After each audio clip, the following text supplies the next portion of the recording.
Vamos lá, gente, é a segunda mesa do dia.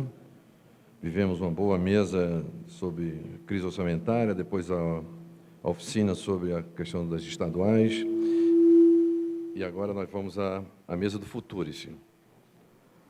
Eu vou anunciar que os que vão participar dessa mesa, agradecendo a presença de cada um delas. Em primeiro lugar, a reitora Sandra Regina Goulart de Almeida, reitora da Universidade Federal de Minas Gerais. Eu queria chamar na mesa, por favor.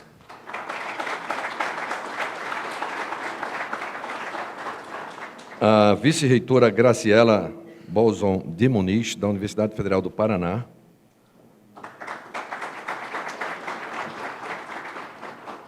O secretário de Controle, Antônio Carlos Bezerra Leonel, da CGU. E o secretário da CESU, Arnaldo Barbosa de Lima Júnior.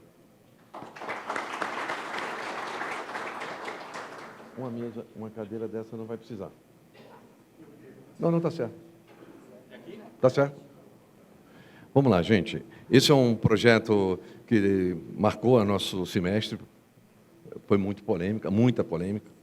Quero dizer que, de antemão, antes de começar a passar para os oradores, os convidados, que o Confis, ao saber desse projeto, tomou a iniciativa pela sua diretoria de procurar o secretário Arnaldo, questionar de frente, porque um programa, seja ele o mérito que tiver, não contemplava as fundações de apoio que nós representamos. Essencialmente, tem outros aspectos, inclusive um muito dramático, porque ele continha uma espécie de uma alternativa que era as organizações sociais, as quais nós conhecemos. Serve para algumas coisas, mas não serve para outras, na nossa visão. Ela serve para unidades bem definidas, mas não para um complexo de saber como são as universidades regidas por um dispositivo constitucional ao qual lhe atribui a autonomia, gestão financeira, didática e pedagógica. Aquilo nos estranhou muito, nos provocou para procurar o secretário, depois de uma reunião com 30 e poucas fundações que nós fizemos em 48 horas, colher os subsídios dos colegas e levamos ao secretário a proposta de acolher as fundações de apoio como entidades gestoras daqueles projetos que eram anunciados ali. Projetos esses que o secretário sabe, posso chover uma olhada, mas ele já sabe, alguns até mencionados da minha instituição, COP, né? Projetos esses vitoriosos de empreendedorismo, de parques, incubadoras, de tecnologias avançadas, em todos os campos dos saberes, que levou esse país a ser um grande produtor de petróleo, né? Um grande produtor de vacinas, um grande produtor de agrícola, né? Por tecnologias sofisticadas desenvolvidas no laboratório das universidades. Nada disso para nós era novidade. Então, com base nesse pensamento, nós fomos a ele. E eu quero dizer, eu sou muito leal e o Confis é leal.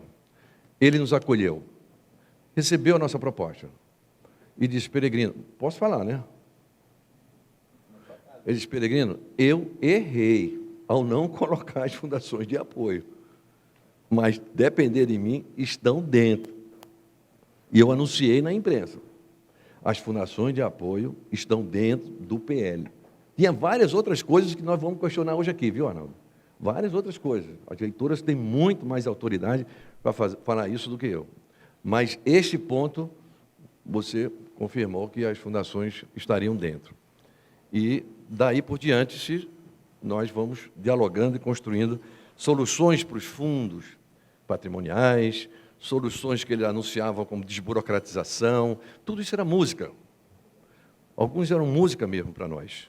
Nós queríamos muito mudar a Lei 8958 para simplificar o tratamento a esse chamado desenvolvimento institucional, projetos de desenvolvimento institucional. Isso tem que ser limpo, claro e matemático, porque nos deixa com uma espada na cabeça se a gente está cometendo uma irregularidade ou não. Essa é uma das propostas que o Confis já lhe fez também por carta. Modifique a Lei 8958, já que você vai modificar 17 leis, não sei quantas leis são, mas modifique, aprimore a Lei 8958. Então, fizemos essas incursões. Dissemos claramente para ele no último encontro que nós tivemos com o Arnaldo. Estou falando do Arnaldo porque ele é o CESU, ele é o chefe da política de educação superior. E eu disse, eu vou sugerir uma coisa que talvez você não faça, mas você deveria fazer, na minha opinião. Tirem a OS desse projeto.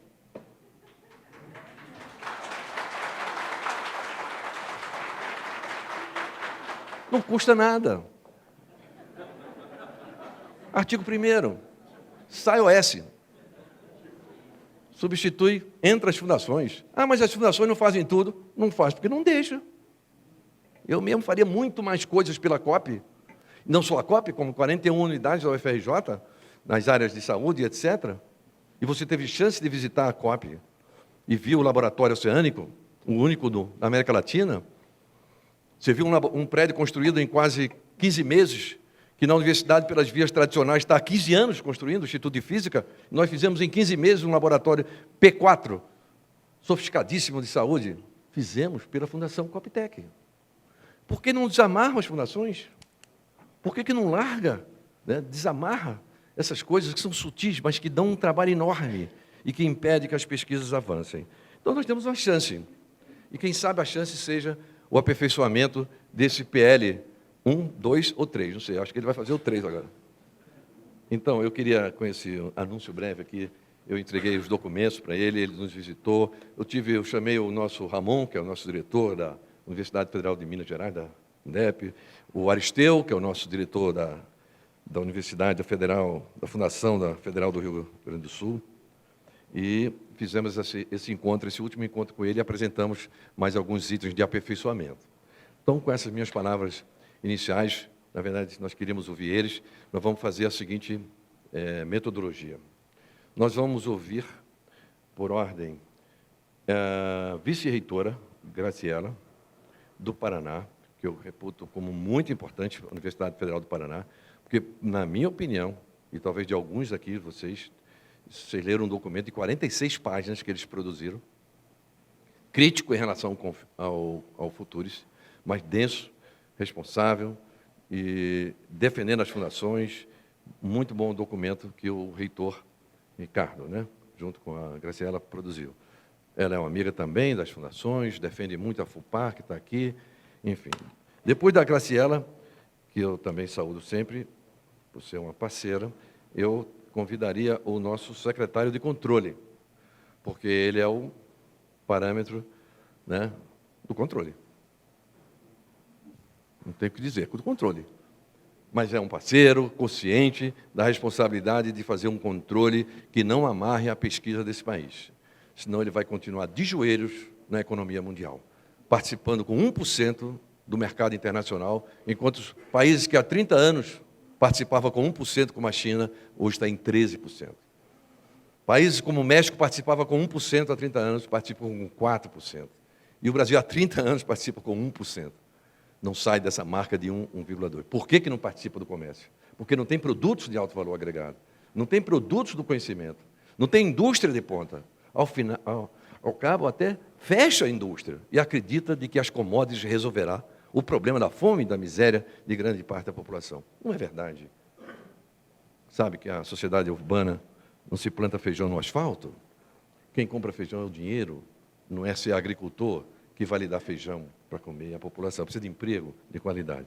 Então, a nossa presença do controle aqui é muito importante, a presença da reitora Sandra, que tem um complexo universitário muito importante, com a sua Fundação Fundep, né, com seus diretores aqui, então várias iniciativas também avançadíssimas, que é a Universidade Federal de Minas Gerais, mas a reitora Sandra está aqui também, porque eu sou testemunha de um depoimento que ela fez num vídeo, assim, brilhante, eu considero brilhante, em relação ao Futuris.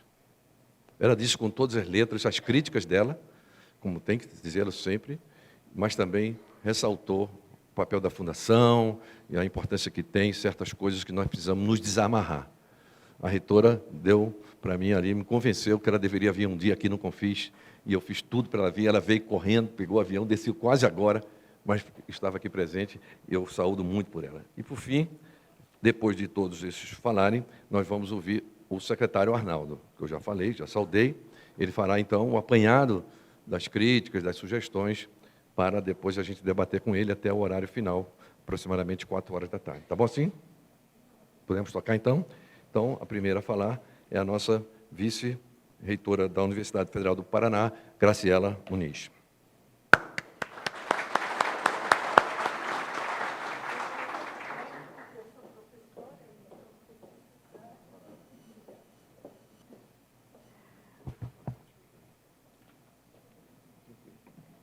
Eu não vou roubar nada. Boa tarde a todos e a todas. Para mim, queria agradecer o convite deste segundo evento ao Dr. Peregrino, que realmente ele é um peregrino que vem trabalhando bastante em defesa dessa unificação das fundações com as universidades. Tenho acompanhado de longa data, desde lá do Rio de Janeiro, da universidade, como professor. Queria também, e em nome deles, cumprimentar a cada um e a cada uma de vocês aqui, das fundações de todo o país, que estão aqui representados, de uma forma ou de outra, que estão todos aqui presentes. Queria cumprimentar muito carinhosamente a minha querida amiga, a reitora da Universidade de Minas Gerais, que é um exemplo de uma instituição grande, que tem sido assim uma instituição inovadora, e que isso me enche muito de orgulho, de como uma instituição de referência. Queria cumprimentar o senhor Leonel, Antônio Carlos Becerra Leonel, que tenho ouvido muito através, não só de Peregrino, de vários, e superintendente, da forma como o senhor está trabalhando, de uma forma entendendo, de um lado, de uma parte de nós, das instituições, e também dos órgãos de controle. E isso é muito importante para que o país possa avançar. Nós temos que trabalhar em conjuntos, com diálogo, não um sendo auditado o outro, sino entender todo o grande mundo que são essas instituições, o mundo que são do controle, e isso é salutar, porque tendo controle, tendo indicadores, forma uma transparência, nós vamos a crescer. E como dizia Peregrino, por que a gente não está crescendo o Brasil só 1%? Só porque realmente nós somos um país de commodity.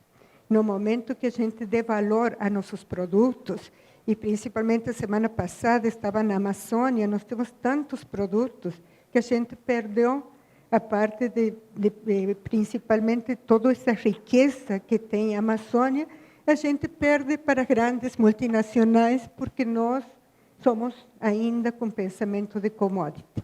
E queria cumprimentar também o Arnaldo, que levou bastante nestes momentos o Futurace, mas é importante porque tanto o senhor como nós, a gente aprendeu. E como eu digo assim, o Futurace só foi uma consequência de lo que nós, as instituições, fazem, mas que muitas vezes temos tantas entraves, tantas amarras, que a gente não consegue fazer. Então, acho que esse momento de diálogo, esse momento do impasse da primeira versão a las que vendrão, a gente tem realmente hemos conseguido construir um diálogo, e isso realmente se deve a uma atuação feita não só com FIES, ANDIFES e outras instituições. Então, para falar, eu fiz um pouquinho aqui, anotado, porque senão depois a gente esquece e vai. Então, para falar do programa Futuras, então é preciso falar das duas versões que foram apresentadas pelo MEC. A primeira, que resultou em um documento muito consistente, regido pela UFPR, e assim também como outras diversas universidades, aqui como a doutora Sandra, que trazia muitos realmente problemas estruturais do programa, e não havia de fato para seguir adiante o mesmo como aderir àquele programa que retirava das universidades e dos institutos o princípio da autonomia. Autonomia não significa fazer o que a gente quer, não? Sino que essa autonomia de poder gerir, de cada uma com suas particularidades, porque cada instituição tem sua particularidade, tem sua diferença. E a segunda versão foi substancialmente alterada e foi apresentada agora com um programa de incentivo em trocas de estabelecimento de metas, resultados e desempenho tanto das universidades como do Instituto Federal que vem aderir ao programa, receberá bônus e vantagem por meio de acesso a novos recursos financeiros. Este novo programa, todavia, ainda apresenta diversos pontos de melhoria para que possa ser apresentado como um projeto de lei e que nosso deputado, que está na PEC, junto com que não estava, eu pensei que ele ia estar aqui, e com a Luísa Canciani, que é a nossa deputada do Estado do Paraná, que tem trabalhado muito em parceria com as universidades, incentivando o empreendedorismo e incentivando a inovação, então que para nós isso foi fundamental. E, por outro lado, os benefícios do programa propõe poderia ser utilizado em grande medida o que hoje as universidades podem fazer atualmente, por meio de licitação, conferir o direito de nome de espaços, pode fazer chamadas públicas para buscar patrocinadores, para equipar, por exemplo, um anfiteatro, de que hoje cada vez está mais difícil fazer essas reformas, ou reformar um laboratório, entre outras coisas. Não é necessário estruturar um novo programa para isto. A criação dos fundos patrimoniais, que já foi estabelecido pela Lei 13.800, podem hoje ser criados para facilitar fontes futuras de recursos, mesmo porque o tempo de maturação de um fundo patrimonial é longo. E que faltou a Lei 13.800 foi justamente o estabelecimento dos incentivos fiscais, para que as empresas tenham interesse de financiar isso através dos incentivos fiscais. Então, isso, porque senão elas não vão querer doar e querem realmente fazer aportes aos fundos, e nossa sociedade ainda não está preparada de riquezas, das pessoas de grandes fortunas, a fazer doações como são acostumados em outros países. Ou se poderia comprometer justamente, eu acho que aí seria uma forma de que considere, de comprometer realmente que apareçam os incentivos fiscais.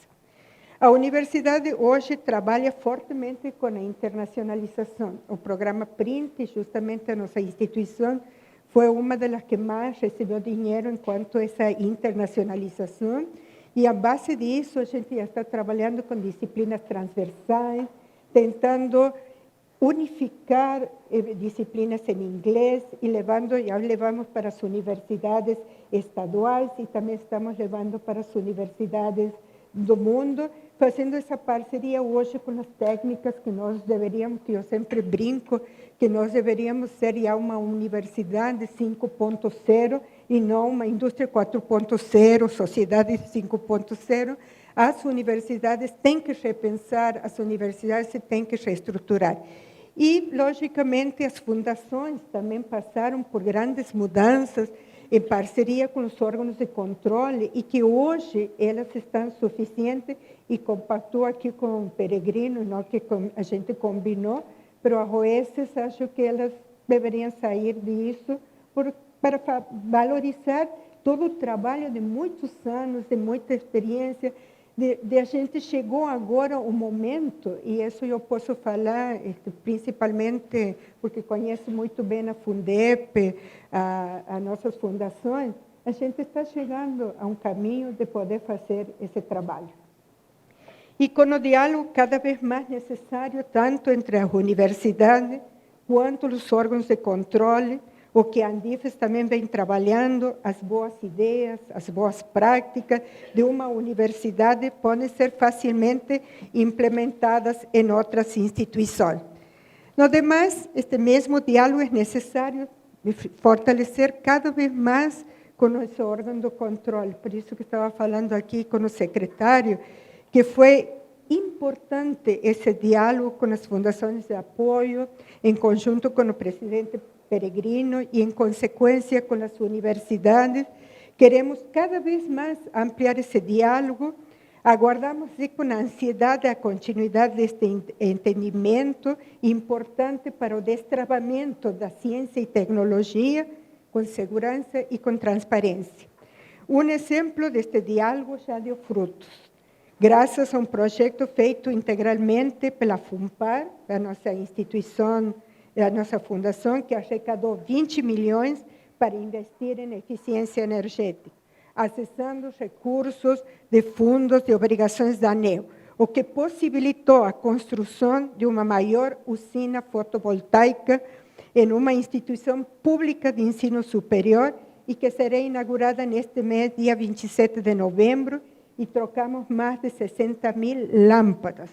E este projeto foi viabilizado por uma ação que teve o MEC com o ministro de Minas e Energias e ANEEL. Temos, então, atividades propostas pelo futuro, e nós fizemos uma economia de quase 1,5 milhão. Então, esse 1,5 milhão, a gente vai poder fazer outros investimentos que a nossa instituição precisa, ou todas as instituições precisam, não? Sim, senhor.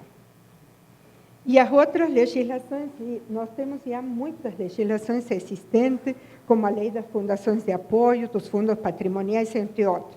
Hoje são realizadas a duras penas e não podemos acessar nossa arrecadação própria, pelo que, se não houver uma implementação de algumas facilidades, de alguns destravamentos, nós sairemos do papel.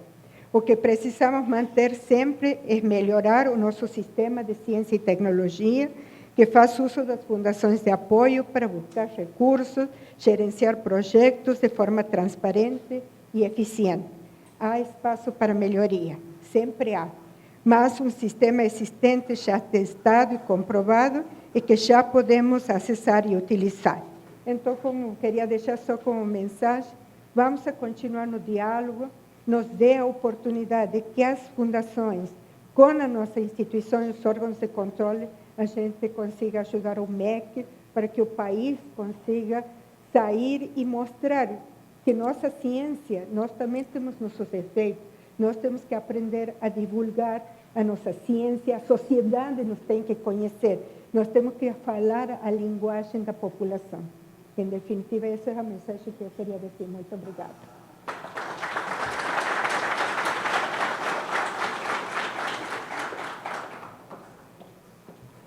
Vamos anunciar, então, a próxima palestrante, o nosso secretário Antônio Carlos Leonel, da CGU. Quer falar aqui?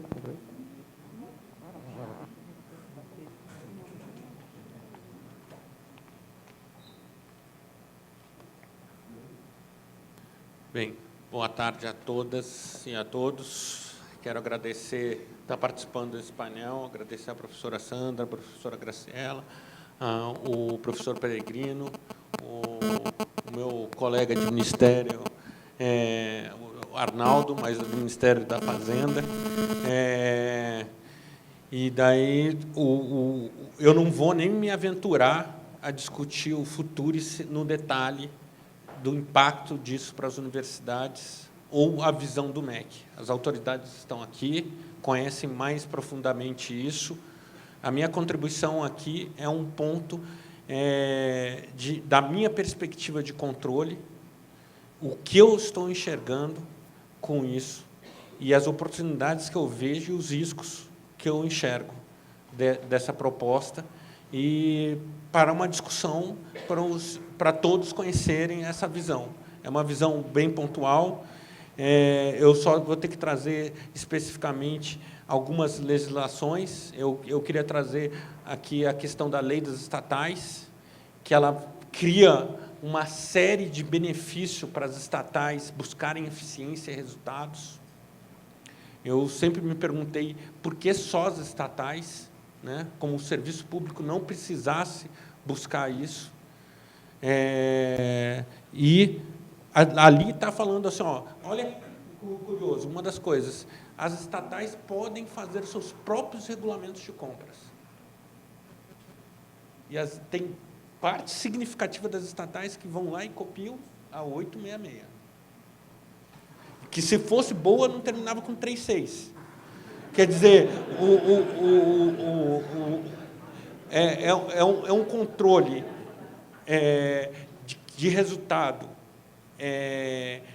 pífio, de um risco de integridade monstruoso, e as pessoas não conseguem deixar aquele controle, mesmo você dando a carta branca para construir outras formas de ver o problema. Daí vem uma outra boa notícia, o Marco Legal de Ciência e Tecnologia, que vem construindo, falando em resultados, os controles para os resultados. E o que a gente vem se preocupando é o grau de implementação. Ainda poucas oportunidades foram... o marco, eu diria assim, o potencial dele ainda não foi plenamente usado. E a gente não consegue... O maior risco é ele não estar plenamente usado. E, de novo, agora para um mundo essencialmente já das fundações de apoio, universidades, centros de pesquisa, empresas que investem na inovação e tecnologia. Nesse ponto, eu quero enaltecer o papel da AGU, que está construindo alguns instrumentos jurídicos para esclarecer. Já está, acho que semana que vem já vai para o 7º instrumento jurídico, para esclarecer alguns pontos do Marco Legal de Ciência e Tecnologia, mas, de novo, nós não conseguimos aproveitar todas essas oportunidades. E o que me preocupa em relação a tudo isso? A administração pública, o controle não é bom. Eu me sinto responsável de um legado senil, que muitos gestores convivem com essa realidade. Eu sou gestor também, é importante dizer. Eu sou ordenador de despesa no meu órgão. Eu sei o que é fazer uma licitação. E, principalmente, eu sou pior ainda, porque eu tenho 2.000 auditores questionando a meus atos. Então, assim, eu digo, o problema não são os auditores. O problema é o critério que foi dado. A legislação é antiga, não aderente à realidade moderna. Não estou falando nem da tecnologia, que é óbvio. Parte importante do que a gente discute, 93, era comum grandes empresas não terem computadores para cada funcionário. Grandes empresas. Serviço público, então, era um por andar. A gente usa a Lei 866. Até hoje. E detalhe, vai tentar discutir a mudança que está tendo no Congresso, dentro das organizações públicas, da mudança da 866. Parece que a gente está abrindo a porta da corrupção. Como a Lava Jato não tenha mostrado que quem desviou os recursos eram experts nessa lei. Na realidade, só aumentou o custo de transação para as pessoas honestas. Então, eu reforço, os parâmetros são dados pela legislação. O auditor vai cobrar. E eu, quando vejo, nesse ponto que eu queria chegar, quando vejo o Arnaldo promovendo essa loucura, eu posso fazer o meu depoimento. Se vocês acham que vocês estão pressionando ele, vocês estão muito enganados. Porque, para ele, o maior conforto é ele não fazer nada. Porque, dentro do governo, ele está sendo muito mais cobrado. Então, sair do padrão mental hoje é um desafio. A gente tem que discutir se quer ser parceiro dessa mudança. Eu quero ter satisfação de ir em institutos de pesquisa e fundações e discutir os resultados, discutir o alcance da melhoria da produtividade nossa como país, graças às universidades e às fundações de apoio, apoiando esse resultado. Detalhe, uma produtividade que está praticamente há 40 anos estagnada. É uma questão quase de estudo de causa-raiz. Se a gente continuar pensando Ah, não, vamos continuar com o mesmo modelinho, sempre funcionou bem, a gente vai se destruir como país. Essa é a minha preocupação, porque esse vai ser o emblema. A minha preocupação não é um super setor com a ciência, tecnologia e inovação. É que sinal que a gente vai passar para o resto das mudanças que a gente tem que fazer na parte de legislação. Porque a gente tem que mudar tudo. Tem muita coisa atrasada. Como eu falei, o PL de licitações, apesar de estar sofrendo tanta resistência, é aquela coisa. Como o governo hoje vai definir uma compra de TI? Com projeto básico, é só quem não vive no século XXI, que já começou há 20 anos. Tem que falar o problema e as empresas apresentarem o resultado. Como eu vou resolver esse problema? Mas isso, de novo, é um desafio para o mapa mental do nosso corpo burocrático, da nossa sociedade, da nossa mídia. De novo, é muito mais confortável não fazer nada. E o não fazer nada, eu posso garantir nessa parte, porque é o que cabe para mim, nesse latifúndio, essa partezinha. A gente vai continuar controlando. Isso não é uma ameaça, é minha competência constitucional. Eu vou continuar controlando conforme me mandam controlar. E daí, não falem assim, aquelas piadas, qual a diferença entre auditor e terrorista? O terrorista tem simpatizante, o auditor não tem nem simpatizante. Um assaltante entra num banco, vai roubar o caixa, isso é um assalto. Ainda bem, pensei que era um auditor. Quer dizer, a gente tem 300 piadas disso, mas quem estabelece os critérios da auditoria são os gestores. A gente vai lá e cobra os critérios. A discussão aqui é como vocês querem ser cobrados. E eu estou fazendo o meu depoimento pessoal porque eu participo do governo e sei. Para o Arnaldo, pessoalmente, vai mudar muito pouco. Acho que até ele é um cara super reconhecido dentro do governo, ele está gastando cartucho para propor uma coisa fora do paradigma. Para ele, era melhor ele continuar com o cartaz que ele tem, sem esses desafios de compra, de mudança de visão. Então, a minha proposta é como vocês querem que vocês sejam enxergados, não só pelos órgãos de controle, como a sociedade. Por uma atividade meio, ou o que vocês vão proporcionar para a sociedade como um todo no resultado. Era essa a minha fala. Muito obrigado.